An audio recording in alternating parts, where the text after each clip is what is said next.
Hi, and welcome to the Miami Real Estate Podcast. I'm your host, Omar, Senior VP of Communications here at Surveyor Real Estate in Miami.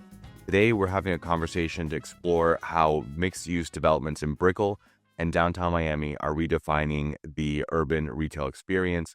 My guest today for that conversation is the one and only Jonathan Rosen, Executive VP at JLL Miami, who has seen quite a lot in terms of retail leases over his 10-year career, joining us today to share some insights. Jonathan, welcome to the show. Thank you for having me, Omar.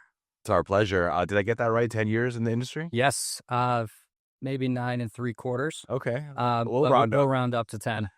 Jonathan, before we get into it, let our listeners get to know you. Give me the quick elevator pitch on Jonathan and JLL. Sure. So myself on the retail front, as you alluded to at the intro, what we focus on is strictly urban core, mixed use, downtown, retail leasing underneath apartments, condos, office buildings, hotels, all throughout South Florida.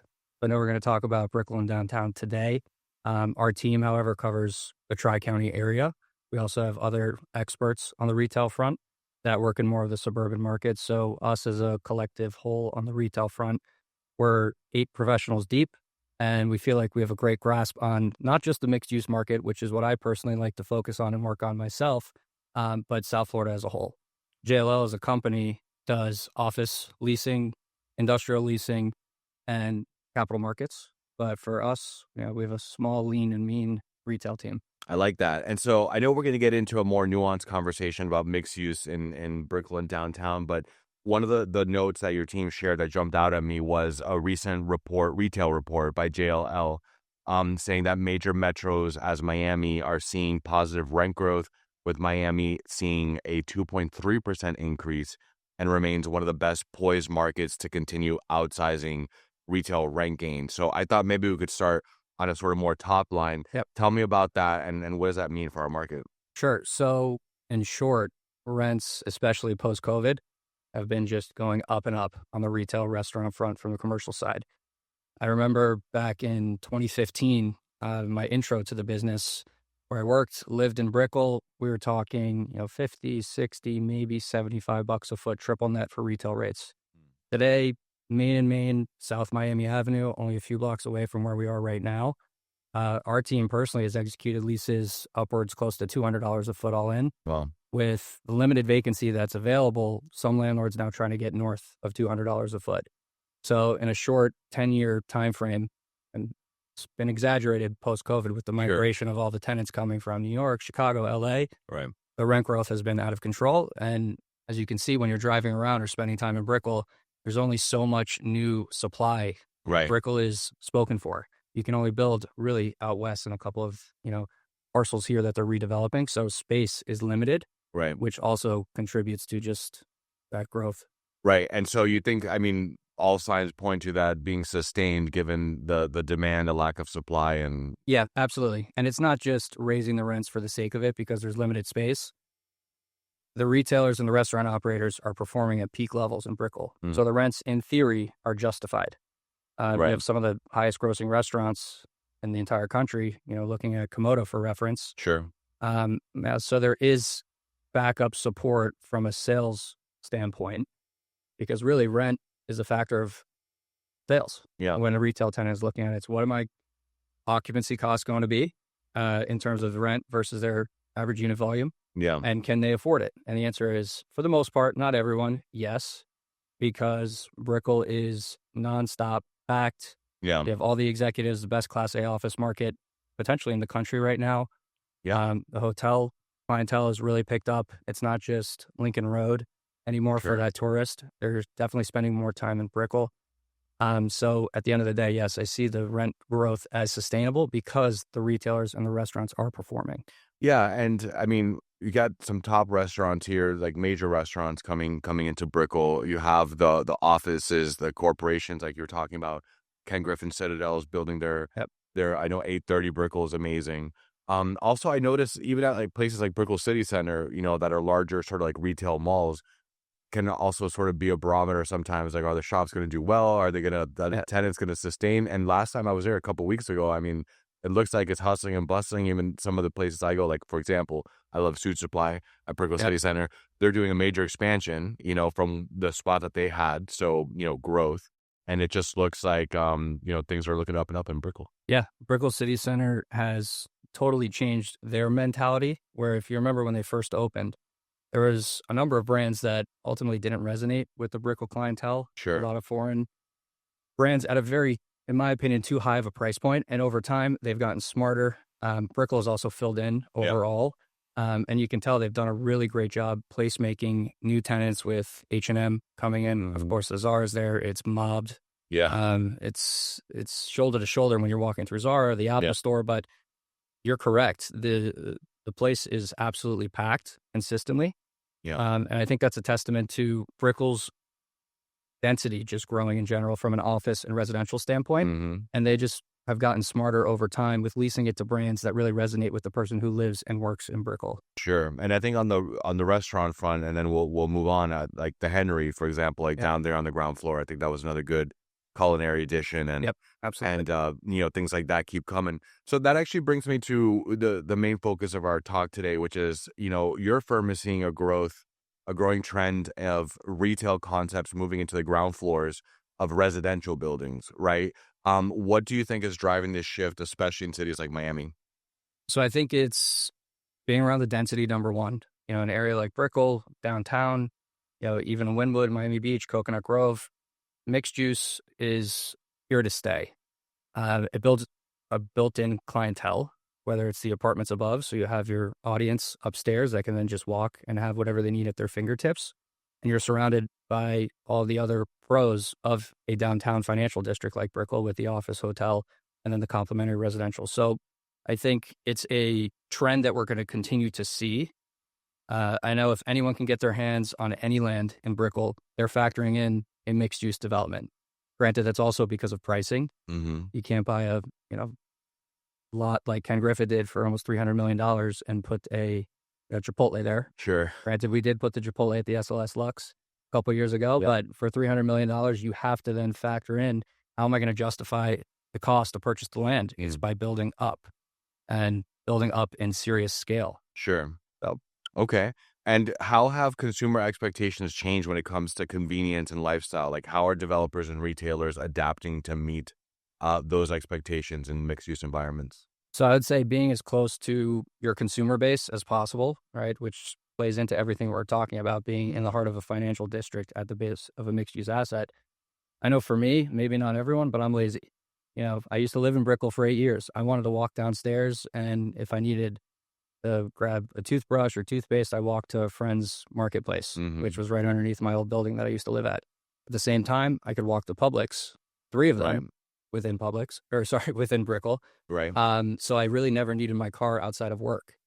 Not saying everyone has the same mentality as me, but most people like convenience. I think the South Florida, Miami clientele is maybe less accustomed to walking versus a New York where everyone's used to walking 30, 40, almost an hour from place to place.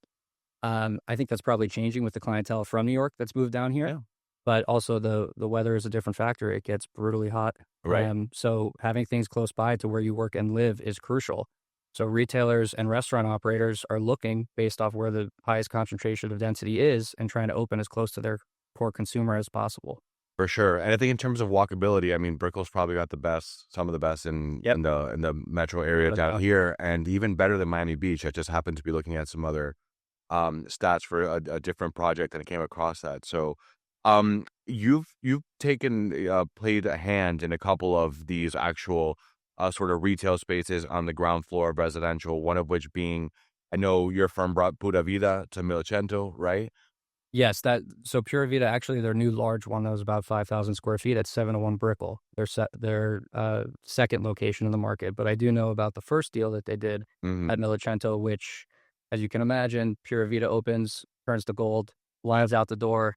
Great concept, resonates with everyone down here in Miami. That location was performing so well. A few blocks away, they're on 11th in South Miami. They opened the large 5,000 square foot flagship at 701 Brickell. Nice. So our team member, Zach Winkler, represented the landlord in that transaction. And it is as mobbed as the, 2,000 square foot Giuricento space. And that's 2.5 times the size. Yeah, and you guys also brought, I believe, Action Black, right, to Brickell's Correct. Panorama Tower. So can you walk us through how retail concepts like that are chosen for these spaces? What makes them a right fit? Yeah, so it's a great question. And I'll say anything Brickell retail related, there's going to be competition on the space. Hmm. It's very rare that a vacancy will sit for months and months with no activity. Certain spaces will have activity, but because the rents are at a premium compared to the rest of the market, maybe landlords aren't getting the rents that they feel that their space is worth. So they're a little bit more patient in their decision-making process. Action Black's a great example where we have a larger footprint. And if you're not familiar with Action Black, it's a very cool gym concept starting in Colombia. Okay. So over 100 gyms. They then expanded to New York, where they have 5 deals that have signed, 3 are open, and they chose Panorama in Hmm. Brickell as their first flagship Miami location. Nice. The reason they chose that is a few things. One, Panorama, beautiful building, Class A. Yep. We have a beautiful balcony fronting Brickell Bay Drive. But the other reason is there was only so many 8 to 10,000 square foot vacancies in Brickell, period. So not that we wouldn't have chosen that location if we had 5 better options. Sure. It's still an extremely attractive location. The deal was great. The landlord, the Hollows, are famous. So we were happy to partner with them and get a deal done there. But it also just comes back to the availability in the market. Yeah. It's a gym, a larger footprint, but we only had so many options, and we tried to pick best location coupled with the best deal. Yeah, and I think the fact that I imagine you have a lot of young professionals living in Panorama and whatnot, it Yep. probably the target audience for Exactly. an Action Black type retailer, so or a business, I should say. In your perspective, Jonathan, how are these integrated live work play environments reshaping the identity of neighborhoods like Brickell? How are they reshaping it? Interesting question. So I'd say it's just creating more of a community feel, Mm. right? You don't need to leave.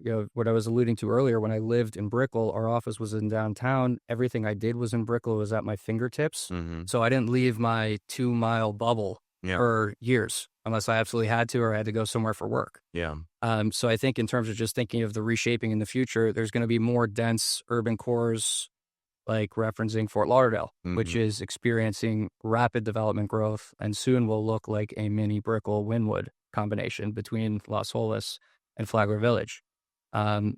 Typically when the developments come, the developers have already done their homework. They know that the demand is there for either condo sales, rental units, more office space, et cetera. So the buildings typically perform better than other markets, Yeah. meaning South Florida. So they lease quicker, they sell faster, and then it just creates more density surrounding it. Yeah. But it starts with the developers.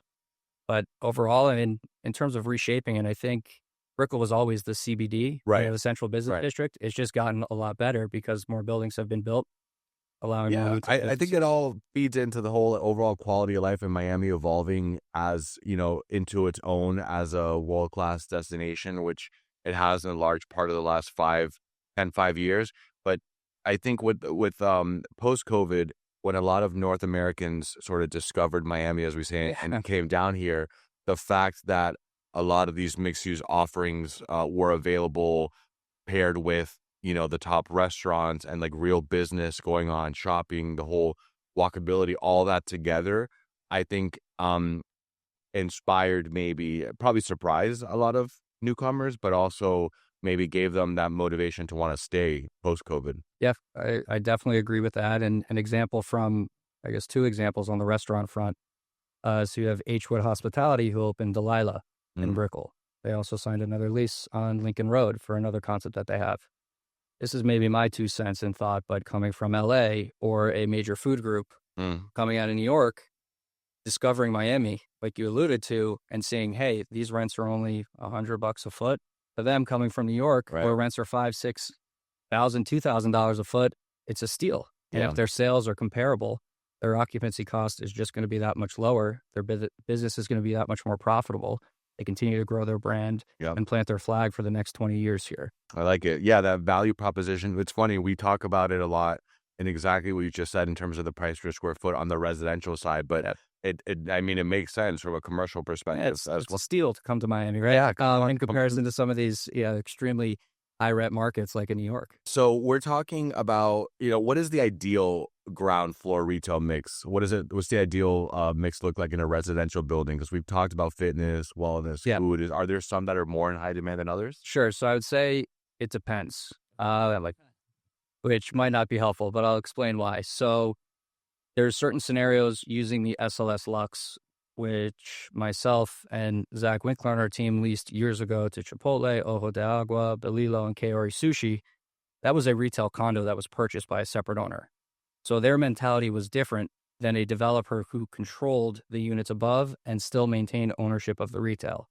Developer with that strategy that owns the entire building is generally looking to build more of an amenity base because it's going to help drive revenue upstairs, either higher condo prices, higher rents, because there's a great restaurant, market, boutique fitness user on the ground floor. On the flip side, the SLS Lux example, which ended up being a fantastic tenant mix, their mentality as owners was different. Not to say that they didn't care what they put on the ground floor, but at the same time, they were looking for highest and best rent and credit, because what those ground floor retailers did to help or not help the residential and hotel upstairs didn't matter. They didn't have a stake in it. So depending on the situation, the goals for the client can be different. But in short, a typical amenity mix, when we're doing a merchandising plan, talking with a developer about to break ground, and they're asking us for our opinions, underwriting, et cetera, we do this on a weekly basis for different clients of ours. It's always that marquee restaurant, right? That's what someone looks for, that cafe, coffee shop, juices and smoothies user, boutique fitness, like a Solid Core, who we represent, that's been doing phenomenal here in Brickell, Coral Gables. They have 8 locations in South Florida. But they're really looking for that amenity mix, saying, what can I create on the ground floor to make someone pick my building over the competition next door? Right. Makes sense. Looking ahead, what innovations or new retail concepts are you most excited about seeing integrated into residential buildings? I got to think about that one. That's another great question. So there's a few groups looking that I don't know if I can share that are new to the market, that are very well known. Breaking news today? Yeah, no, I'd get slapped on the wrist if I did. But groups that our office happens to be working with, which are, I would think, I guess you can call them game changers, where if they find a space in Brickell, we're talking 20, 30,000 square foot tenants from major markets outside of South Florida looking to expand here. So I don't know if I could chime in too much on that, because again, a lot of the tenant mix that you see here is your restaurant, your cafe, everything that I alluded to, because that's what exists. If you look at Mary Brickell, for example, which is considering a mixed use component sometime in the future, what it looks like today from what it looked like when I was visiting Brickell, or visiting my friends who went to UM in 2012, 2013, when Brickell Heights was under construction, SLS was under construction, and it was a totally different place. They've done a great job elevating their tenant mix selectively over time, bringing in Moxie's, which used to be Rosa Mexicana. Right. Hampton Social on the second floor. They revamped Blue Martini. So I don't know if I have an answer necessarily on new experiential concepts, game-changing differential retail operators, because a lot of what we see is still just an upgrade in operator versus some out-of-the-box brand new concept. Looking at this model, right, and because we talked a lot about Brickell, but then just to the north we have downtown Miami, and then further beyond like Fort Lauderdale, et cetera. But how is this model permeating in downtown Miami, and what does the future look like in downtown Miami in terms of these mixed use spaces? Sure. So you can't really talk about downtown Miami without mentioning Miami Worldcenter. Yeah. Miami Worldcenter has done a fantastic job on their retail lease up. It's been a project in planning and development for over 10 years. Right. We're now lucky to be here to be able to experience it, live it, breathe it, see it, touch it. Maple and Ash, we've heard, has done extremely well since they've opened. The Apple store is super cool. Does not look like your standard cookie cutter Apple store that's opened. Sure. Our team placed the Container Store in Miami Worldcenter, and they've done a great job with their small shop leasing. Can I interrupt you for a second? So what? Enlighten me, because I haven't looked into Worldcenter recently. I mean, I know the concept and the plans, and we've all been excited about it, but is it fully done? Or I know it was like in phases. Like the retail is delivered. Not all of the retailers and restaurants are open yet. Okay. There are different phases being contemplated, adding an office tower, maybe turning that into a residential tower. But with the Miami Worldcenter planned, since it's been in development for so long, Yeah. it's attracted other out-of-market and in-market developers to buy up all the land around Miami Worldcenter. Sure. That's why you have, Naftali Group planning their tower there. Flow is under construction for their mixed-use project. So Miami Worldcenter itself is extremely attractive, Yeah. but it was the catalyst exactly to other developers coming in, paying a premium, and really developing premium level condo and apartment towers, again, which all will have retail on the ground floor, which is where we come in, but creating a larger World Center or downtown because the catalyst that was set off by the Falcone Group. Yeah. And I know Flagler Street did a nice renovation. Correct. There. Still in the works. It's still in the works? Yeah. Okay. So they're doing it in phases as well. It's Motion Mana who controls most of the street. Yep. We've been waiting for that for a long time, and now it's finally come to fruition. It looks great. I think you'll see continued demand because the Flagler Street core is, in my opinion, closer to the existing office density that's in place in downtown. It's closer from a driving perspective to get over the bridge to and from to get into Brickell. And it's a very well set up natural retail street. And what I mean by that is it's not the buildings are set up on the street with expansive sidewalks. That's what we meant by, a natural retail street. So we're all in the retail brokerage community happy to see the progression of Flagler Street because there's a lot of great space to fill. The bones of the entire street, which spans several blocks, are great. Yeah. And we think with the renovation, that'll help kickstart and spark a new, 2.0 of that section of downtown. Absolutely. So, you have Brickell sort of is like at its peak. Downtown Miami is right behind it with a lot of, exciting major works like we just talked about, sort of on the cusp of finishing. Beyond those, where's the next Brickell downtown in terms of opportunity? Is it Fort Lauderdale, like we were saying before, or where do you see? Without a doubt. I wouldn't say anything else but downtown Fort Lauderdale. Slightly biased. I do a lot in downtown Fort Lauderdale, I'll admit. But I see, and that's not to discredit downtown West Palm Beach, downtown Delray Beach on Atlantic Avenue is phenomenal. Aventura is a great market. Coconut Grove, it's almost harder, arguably, to find retail space than even in Brickell. Coral Gables is fantastic as well. Sunset Harbor in Miami Beach. We just placed Monse Swim and Solid Core over there.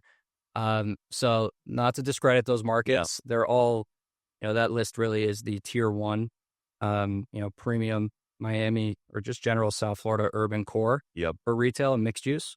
But downtown Fort Lauderdale, you have over 10,000 units that are either approved and or under construction or review in Flagler Village. Las Olas is a very strong Class A office and residential street that's seen some great upgrades recently as of late on the food and beverage scene. We actually just executed the largest retail lease in recent memory in Flagler Village with Equinox at the new Ombel development, which we're really excited about. That's going to be a huge catalyst for other like-minded brands to take the plunge to come into downtown Fort Lauderdale, mainly because everyone thinks of Brickell. Everyone thinks of all of those markets. Everyone thinks of downtown West Palm Beach, and Fort Lauderdale historically was maybe second or third fiddle. Yeah. That's now changing. And we're really optimistic about the future. And you drive around Fort Lauderdale right now, you see cranes in the sky everywhere, which to me is a great thing. Yeah, that's a good sign. So to wrap it up here as we wind down in the final few minutes, I will bring it back to Brickell just to ask you, we talked a lot about retail and mixed use, but I'm curious, since we're not often speaking commercial on the pod, usually residential, but on the commercial side, what do you see by way of in the office sector? We kind of talked a little bit about some of the exciting office towers coming to the city there before, including Citadel, of course, but what do you see for the current and the future state of office space in Brickell, and how does it look now post-COVID? Like, are we back to office or maybe, maybe not? Yeah, absolutely. So I will give my opinion from the retail brokerage front. Granted, all I do is retail. For any office advice off the record for whoever's listening, you can reach out to Tyler Della Penna from JLL. Okay. That would be the best contact to maybe dig into this topic a little bit further. But at the same time, of course, we're still very involved. And we're at the face of nearly every single office building, right, with the retail on the ground floor. What I can tell you from experience and what we hear is office rents in some parts of Miami are now eclipsing retail rents. which is something that I never thought I would say. Sunset Harbor, the new office development. Granted, I know I'm getting off topic from Brickell a little bit, but still part of the greater Miami downtown. They're triple-digit office rents where AP House is opening on the rooftop. Just a very, very elevated tenant mix that's willing to pay a premium for the newest, shiniest, best office building. And Brickell in particular, you mentioned 830 Brickell. Those rents actually are eclipsing retail rents without divulging into specifics, but you have some big names with Microsoft, Thomas Bravo, and a Citadel's opening an office there amongst others. But it shows to me that work from home is maybe more of a choice and not a requirement. Hey, stay home. Sure. We want you back in the office. I know our office in JLL in downtown in Fort Lauderdale, we're in every single day. Yeah. Walking around the streets of Brickell when you're going to lunch, you see people dressed up, maybe a little more formal than I do, but in suits and business casual attire because they're in the office every day. Yep. Generally, some companies that we hear have optional day or two a week work from home, but from my limited office knowledge, I would say most companies are wanting their employees back in office. Yep. I like it. It's good to be in person, be together, have that energy. Yeah. I can't work at home, so I'm not very productive there. Jonathan, so final thoughts to you. What do you want to leave our audience with in terms of retail, the commercial space, and sort of big picture?